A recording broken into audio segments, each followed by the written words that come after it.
you so much. Thank you very much. Welcome, and coming up in this week's show, Abby is sideways on ice in a 911 Turbo. Richard drives Jim Clark's beautiful Lotus 25, and I nearly fall over. Yeah. Exciting looking show. That is all to come. Now. Hang on a minute. Does that mean Howard and Adrian aren't coming on then? No. Haven't got time. We actually begin with the French. Now, they don't make a sports car very often, but when they do, literally nobody buys it.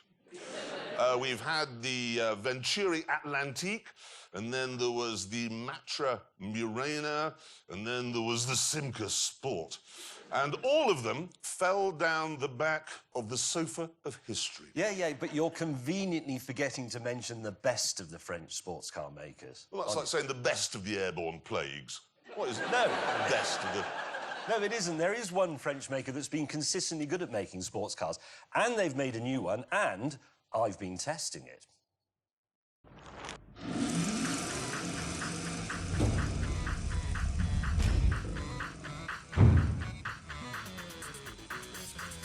It's called the A110, and it's made by Alpine, a French sports car firm who have a history of hitting the spot. The original A110, for example, won the World Rally Championship in 1973. And it's that car that gives the new one not only its name, but also its looks.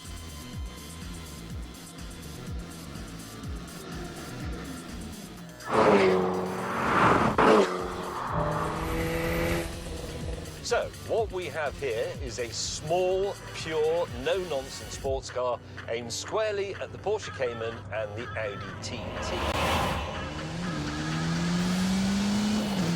Go!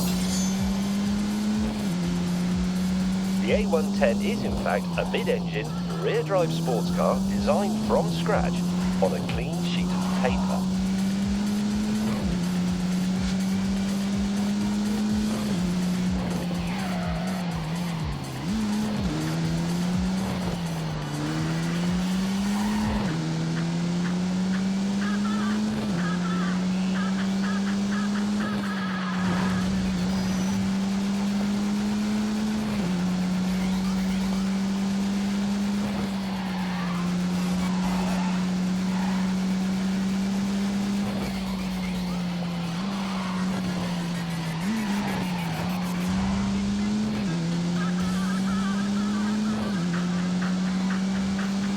This whole lightness and smallness thing cascades down in a sort of waterfall of pure joy.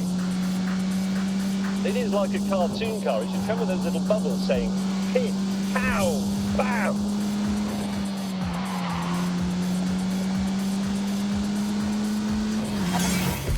The body and the chassis are made entirely of aluminium, and the reason for that is simple. It's lightness. And from that starting point, the Alpine engineers nerded their way through the rest of the car and shaved off every spare gram they could find. So, thanks to Alpine's fanatical diet regime, this car is 300 kilos lighter than a Cayman or an Audi TT. And that has a profound effect. 0 to 60, 4.5 seconds. Top speed limited to 155 miles an hour. And then, when you get to a corner, you find out just how agile this thing is.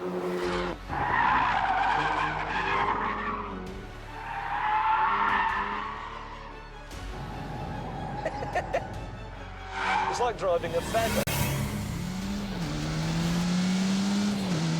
Away! The seats are half the weight of the ones you'll find in any hot Renault. The handbrake is built into the main calipers, rather than being separate, saving another 2.5 kilos. Even the stereo is a bespoke, lightweight design. Forward. Help!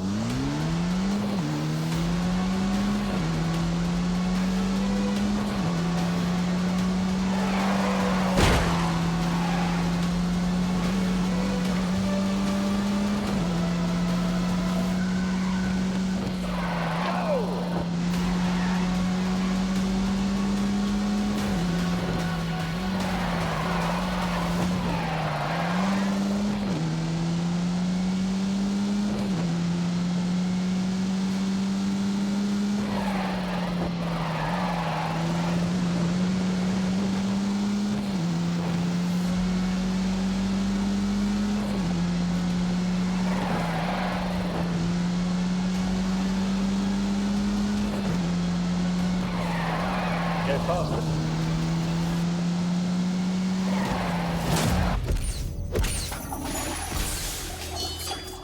But even though the A110 is built to minimalist principles, you never feel like you're in some miserable Spartan track day car. It has aircon, sat-nav, phone connectivity, all the modern things you want. This whole lightness and smallness thing cascades down in a sort of waterfall of pure joy. Lower weight means you don't need such big tyres, you don't need so much grip. That gives the car more feel. Low weight means you use less fuel, you make lower emissions. It's just win, win, win, win all the way. This is actually the most intelligent car I've driven for years. And I love it for that. I love it.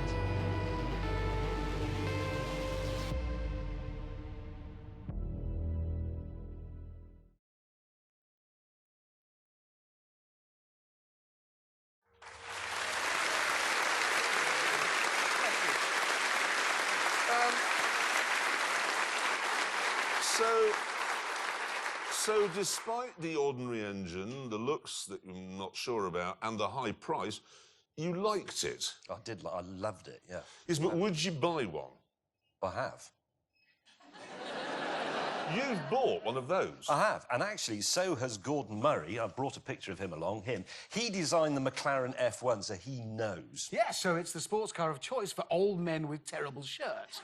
Yeah, so that's good to know. Evidently, but now let's see how fast it goes round the Ebola drone, shall we?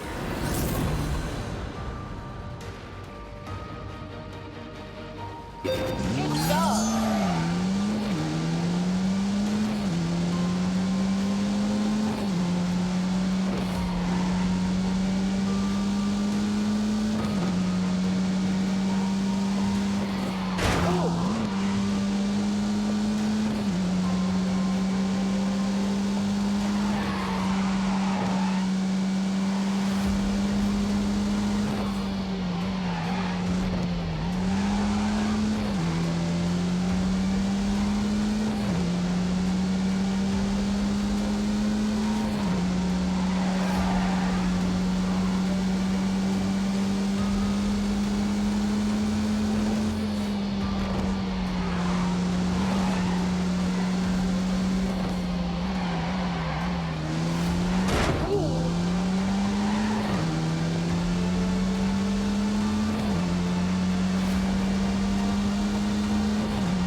Good driving, on form.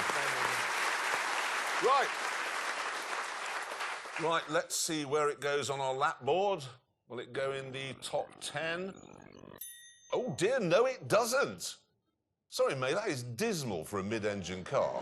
It is. Look, it isn't about things like lap times. I've told you before, he who is first shall be last, and the last shall be first. Yes, but it's 15th. It is, yeah, it is. So? It's the Romain Grosjean of cars, that is. Romain who? Grosjean. Who's he? He's a French racing driver, the 15th best Formula One driver in the world. In fact, you'd like him. I already do. Good, good. So we've sorted that out. It's time for us to move on. There's a new off-road four-wheel drive Lamborghini. It's called the Urus, and to find out if it's any good, I took the Grand Tour to Sweden armed with some questions.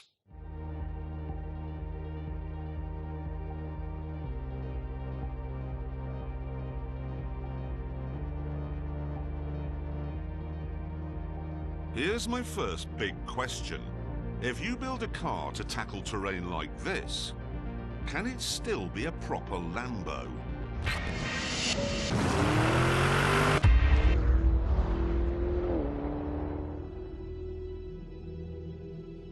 Well, the Urus certainly looks like a jacked-up supercar. With its swivel-eyed styling, it appears to be every inch a Lamborghini. But is it?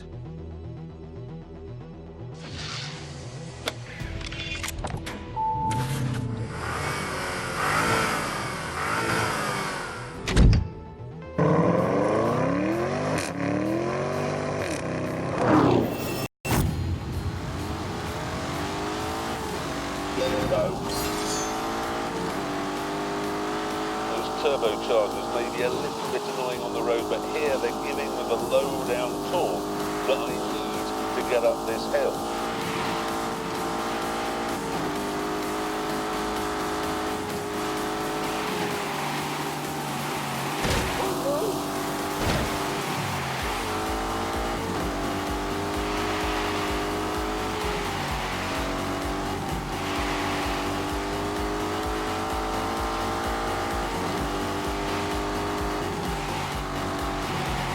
It is quite scary through here.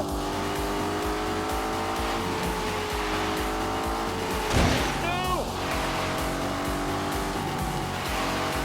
That's not do.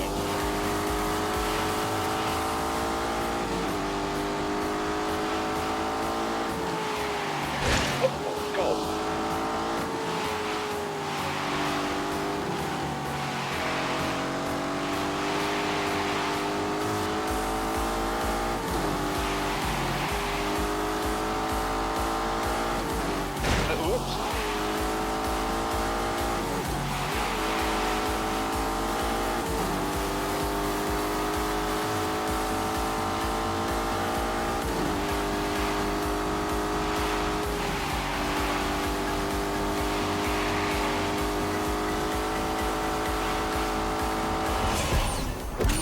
This is the first Lamborghini to use turbocharging and the first to have an automatic gearbox. And what that combination means is there's a very slight and rather un-Lamborghini-ish gap between putting your foot down and it getting going. And when it does get going, there are no screaming histrionics. Sure, there's a bit of popping and banging from the back. But you can't hear that inside, where everything is muted and refined. I can see the Pope in one of these.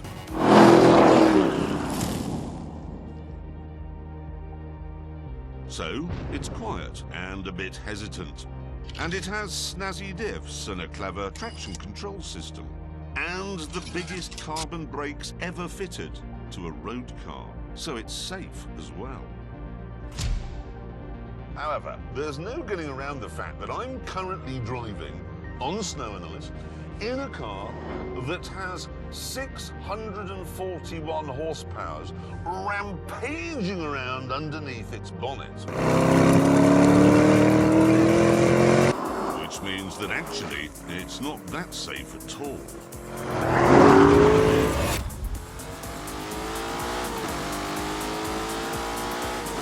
Go. There's no manual locking differentials, there's no low-range gearbox. What you can do is fire it up and then put the drive system into snow mode.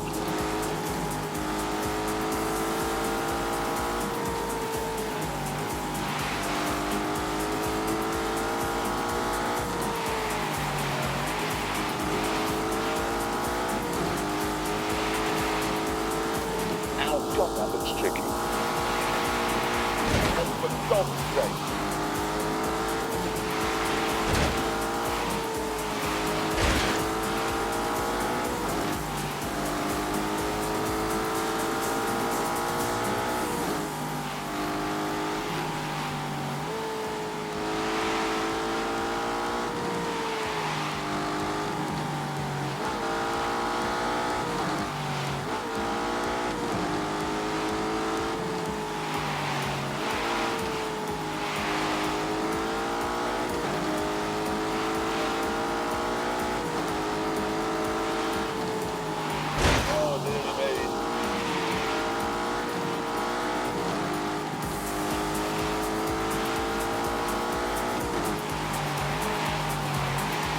does 0 to 60 in 3.6 seconds. And it has a top speed of 189. So it has the performance you'd expect, but there's other stuff you wouldn't expect.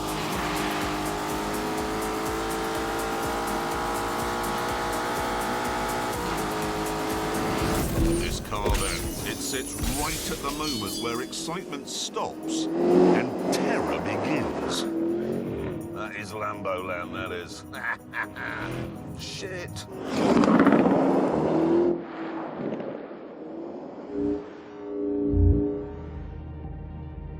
So, the Urus looks and feels like a Lamborghini. It's also practical. The boot is massive. And inside, there's space for 5 6-footers. It's a nice place to be as well. And all that's great. Which leaves us with one more thing to answer. Is it a good laugh? What we've done is use a snowplow to create a racetrack on this frozen lake.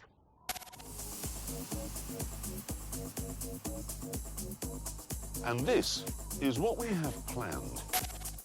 I'm going to try and overtake this, a four-wheel drive Porsche 911 Turbo, which is being driven by the Grand Tour's racing driver, Abby Eaton. Have you seen this crack? I hadn't noticed that before. Look at the state of this. You're the heavier car, aren't you? That's 2.4 tons, and I weigh half a ton. Are you not worried about that? I haven't got my seatbelt on, so if it goes under, I can get out straight away. Seriously? Yep. Before the duel began, I had a few practice laps on my own.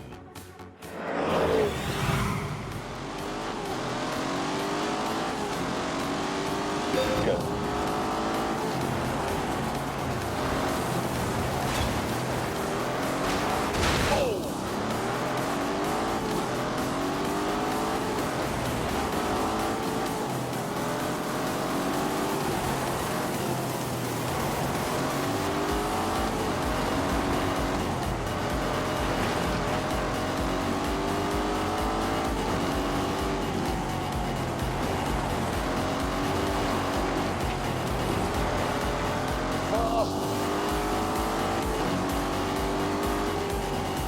Get a bloody move on.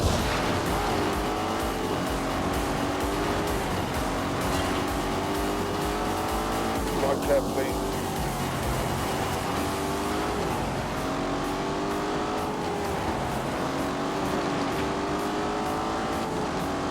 Come on. Now we go on to the really fast bit.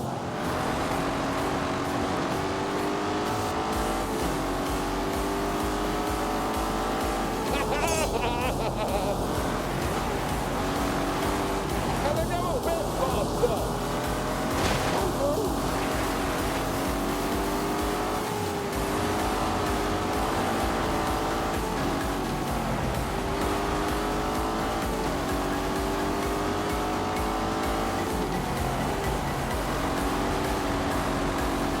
Come on, come on!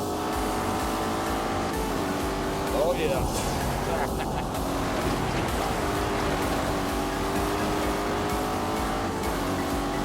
Look at that for a tidy line. That's down, yeah. It is quite scary through here. Drive fast. Right, onto the straight.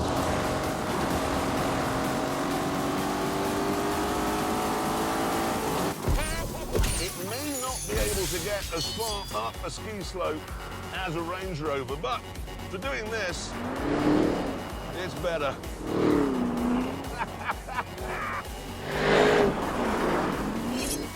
But would it be good enough to get past Abby in that Porsche?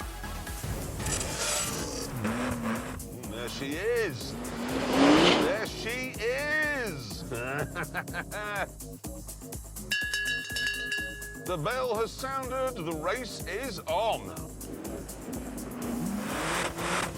Now we'd find out what's what on our specially designed trip. Go.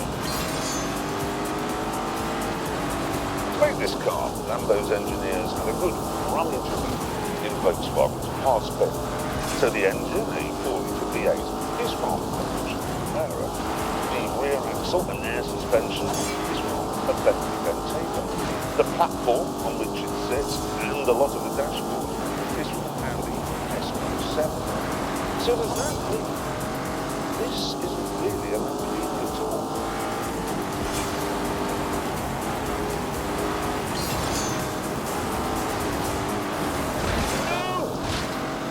Oh, my Urus is a bit twitchy. Sort of thing you say to your dog shop.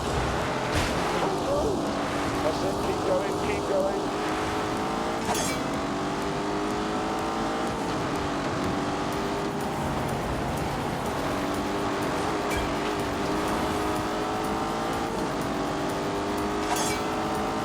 I'm exhausted. Speed is the answer.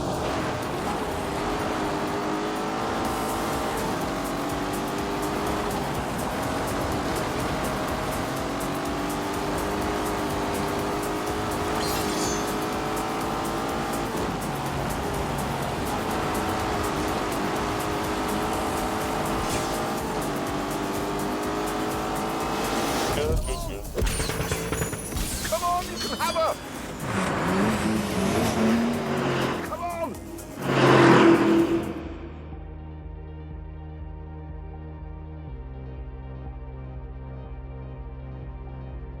For lap after lap, the big, heavy Urus clawed at the rear end of the 911 Turbo. Oh, God! Really? No! But eventually, I had to admit defeat. I can't get past that 911, and that's just an end of it. But I can keep up. And in an off-road car, that is fairly astonishing.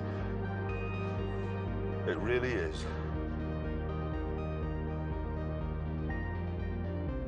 Certainly, I can believe Lamborghini's claim that this is the fastest off-road car in the world.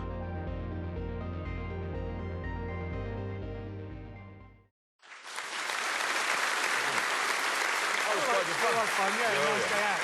I got paid for that. That was your job. That was work. Doing that was my work. It probably won't be the fastest off-road car in the world for very long, though, because both Aston Martin and Ferrari have got big SUVs coming out this year. Yeah, whatever. Thing is, could you really tell people that you have a Urus? Because it sounds like a minor alien out of Star Trek. Yeah. But it does work as a Lamborghini. Yeah. But no. Well, this is excellent consumer advice. Yeah, I'm it's glad that- very clear, very clear. The thing is, after I made that film, which was quite good fun, I came home and I thought, the trouble is, it could do with being a bit more Aventador-ish. It could do with being a bit more mad. Are you saying you changed your mind? Yes. Oh, great. So Prime Minister Clarkson returns from the summit. I've declared war. But on the plane home, I had another think about it, and I'm not so sure now. I've changed my mind. Exactly, that's what I've done. Good. Well, since we're in such a sensible frame of mind, I'd like to move things on now with a brief history lesson.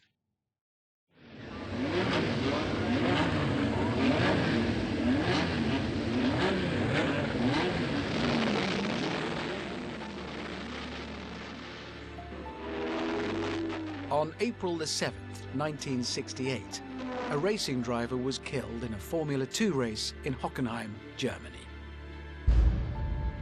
Sadly, the driver's death was not a surprising occurrence, because such was the danger of the sport back then. He was one of 127 racing drivers who would die at the wheel that year alone. This time, though, the death sent shockwaves through the motorsport world, because it had just lost the man who was unquestionably the greatest racing driver of his day, and who many argue is still the greatest of all time.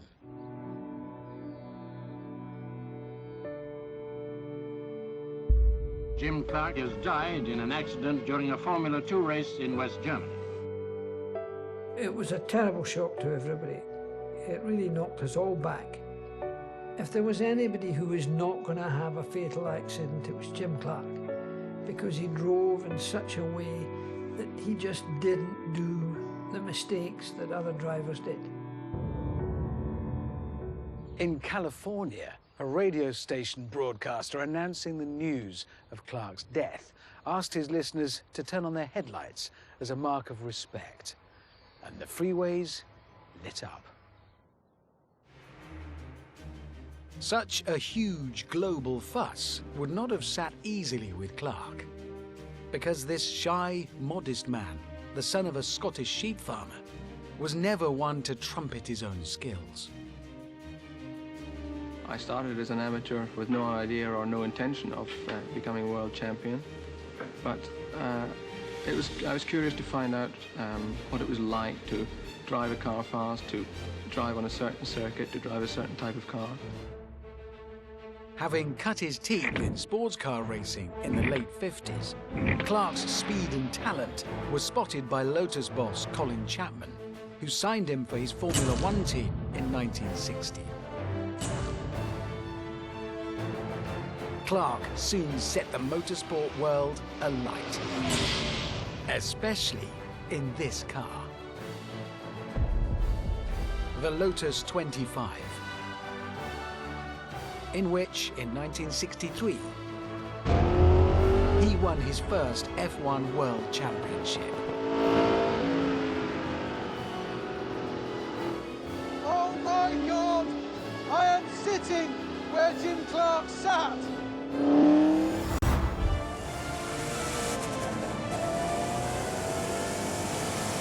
We're off. Oh, here we go.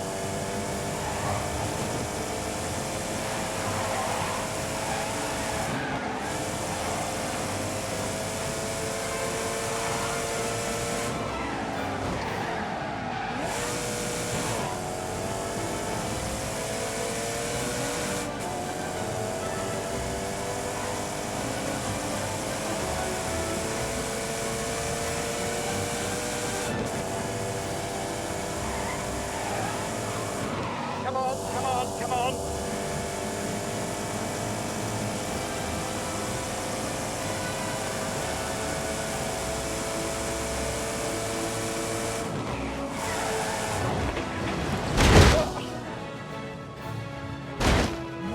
Bad time to be lost.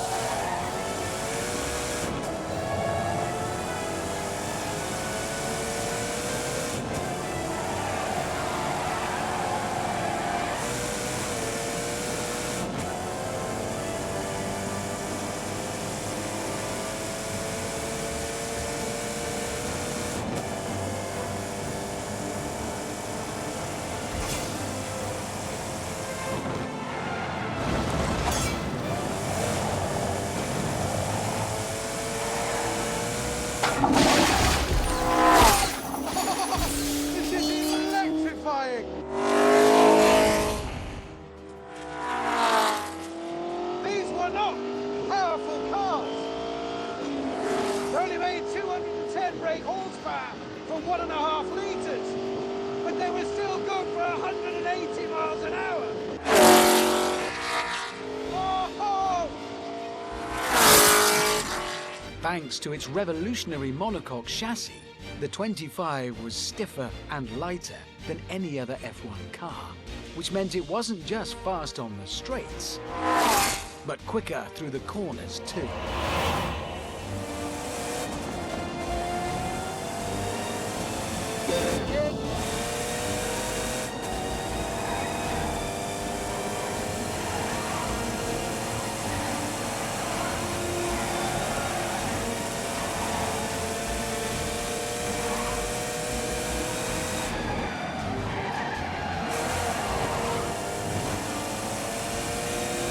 I shall be victorious.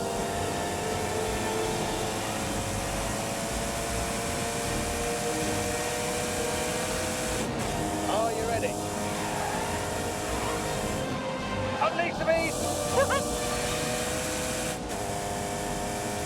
Try that.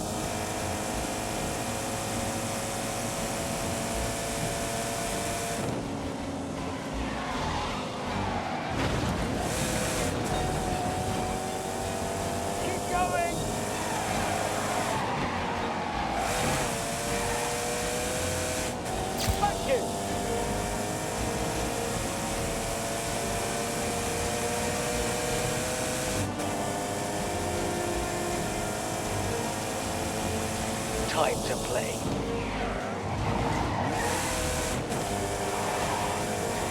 Brilliant! And in the 1963 season, Clark used it to win a record 7 out of the 10 Grand Prix.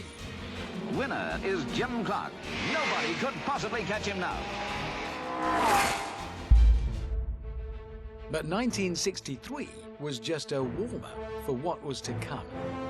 To get a true picture of Clark's genius, we must look at another year, 1965, when he hit heights no driver had reached before or has done since. A modern Formula One driver does 21 races a year and often complains that's too many. In 1965, Jim Clark raced in 63 races. Some of these cars look similar, but they are all completely different. In a car like this, he'd do Formula One Championship. He raced in the British Formula 2 Championship and the French Formula 2 Championship in this car. He raced in the Tasman Series, a sort of Australian Grand Prix for Down Under, in this car. And then there's this Lotus Cortina, in which he decided to race in touring cars. And then if all that wasn't enough, he decided to go for the Indy 500. First up was the Tasman Series in Australasia. Out of the 15 races, Clark won 11 and took the crown. Then it was back to Europe for the British and French Formula 2 Championships, both of which he won. Jim Clark led from the start. Winner is Jim Clark. And in between the F2 races, he was jumping into his Lotus Cortina and racking up touring car victories.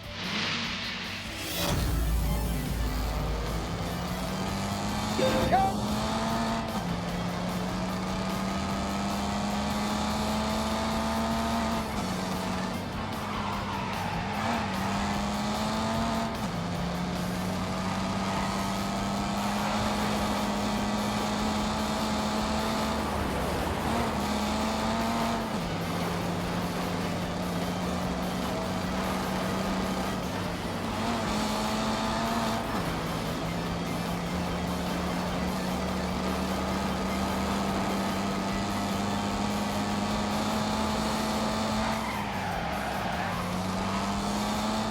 Everything you've got.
This is dangerous because of you.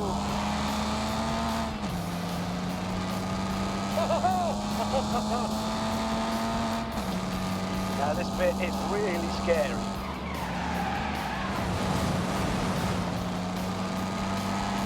Come on, keep going.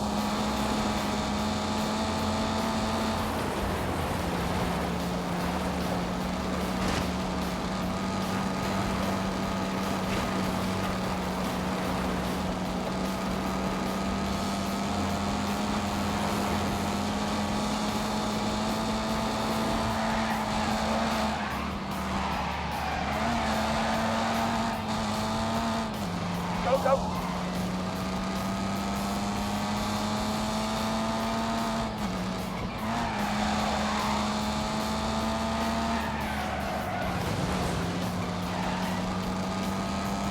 And on top of all that, there was America.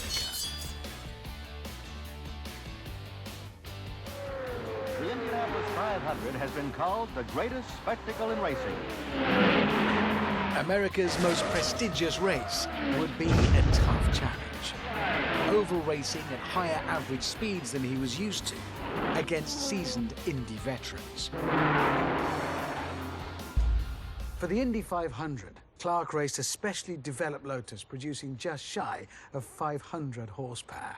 However, although he already had a Formula One world title to his name, the Scotsman's CV cut no ice with the sniffy Indy officials, who made the upstart from across the pond take a rookie driving test before he could compete. Go!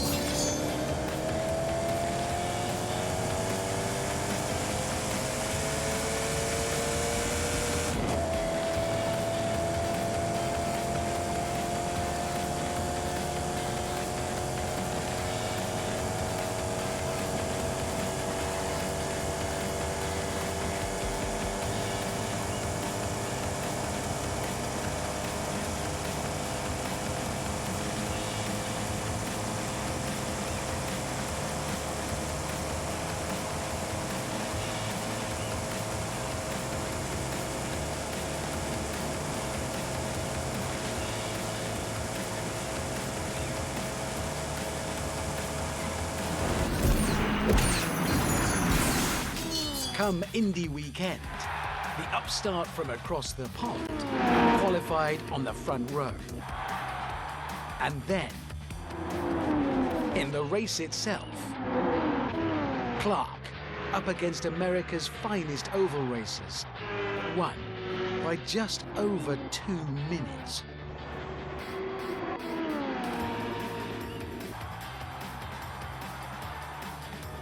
Jim Clark, first European to win at Indianapolis since 1916, set a new record of 150.686 miles per hour.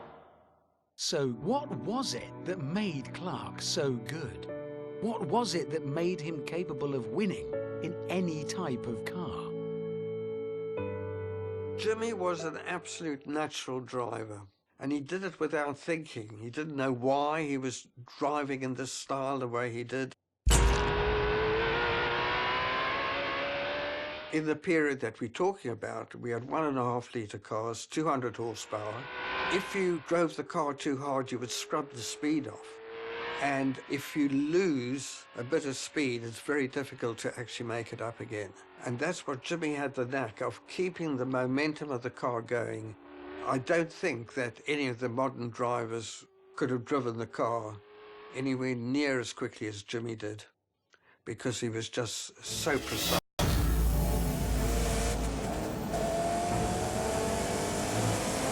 Go, go, go!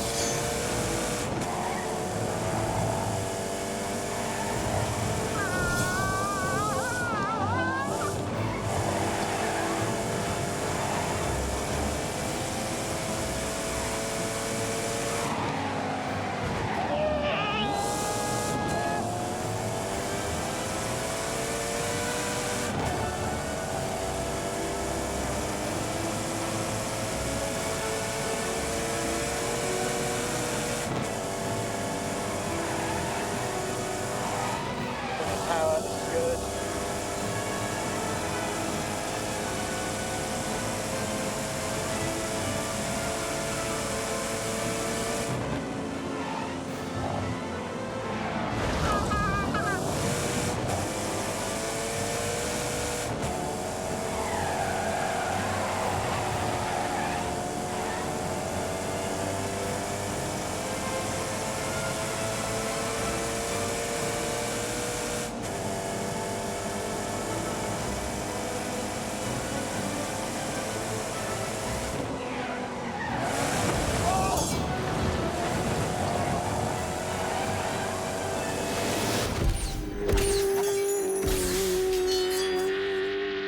Besides a supernatural ability to coax speed out of the car, Clark also possessed another vital skill.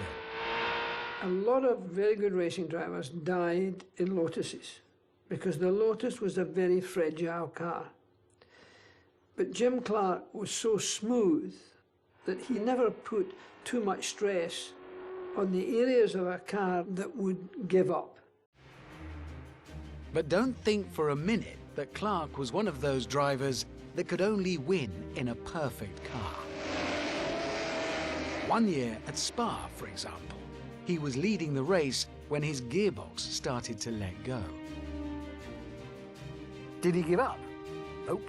Instead, he drove the rest of the race, and we're talking 160 miles an hour in the wet, with one hand on the steering wheel and the other holding the gear lever in place.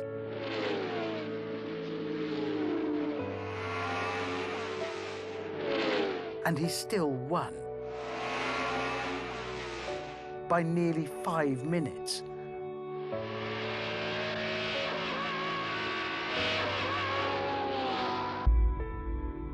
So let's just sum up Clark's season of 1965.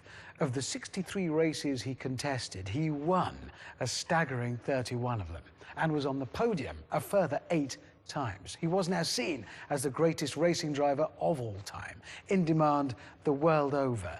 Yet this shy Scotsman chose to mark the year's achievements with a modest celebration at his hometown back in Scotland.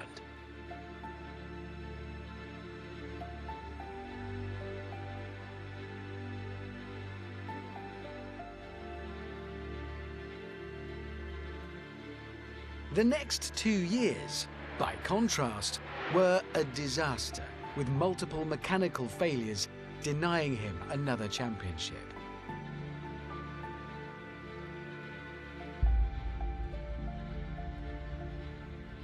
However, in 1968, driving the Lotus 49, another game-changer from Colin Chapman, Clark took the first win of the year in South Africa and looked set for another dominant season. Congratulations, Jim. This is an absolutely splendid effort. Okay, thank you very much. And then, on the weekend of April the 7th, Clark had a choice of 2 races he could compete in. One at Brands Hatch, the other a Formula 2 race at Hockenheim. Fatefully, he entered the German race.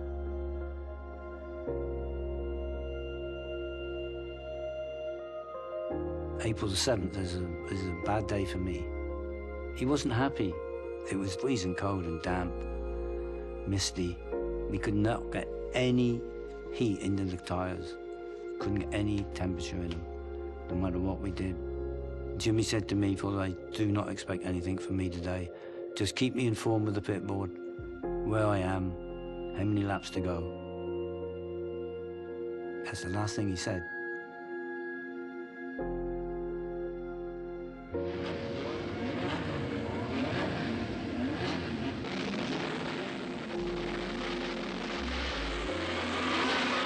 On lap 5, Clark's car suddenly speared off the track at 170 miles an hour. When he died, he was just 32. But in his short career, he had racked up some truly incredible achievements. In Formula 1, he won 25 of his 73 races, which in percentage terms puts him way ahead of Hamilton, Vettel and even Schumacher. In pole positions, he had 33, which again in percentage terms makes him second best of all time, just behind Fangio.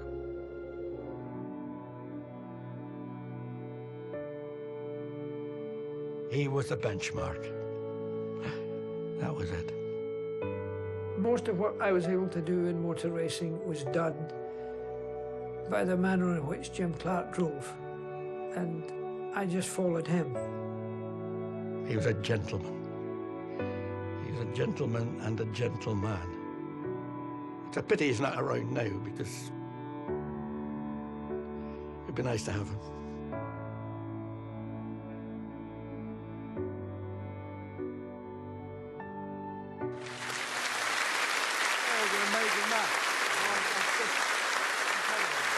All of that's amazing. What I find truly amazing is how many championships he took part in. I mean, can you imagine Lewis Hamilton getting out of his Formula 1 car and saying, "I haven't got time for any interviews because I've got to go off and do a touring car race"? Exactly. Just wouldn't. And he did. The other thing that's worth remembering is back in the early 60s, if you went to Australia, if you flew to Australia, that meant 8 stops.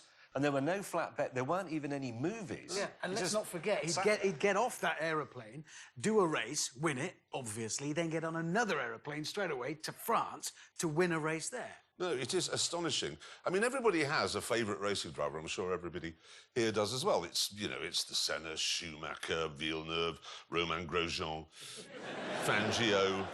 But if you use maths to measure a driver's greatness, you have to conclude it was Jim Clark. Good night.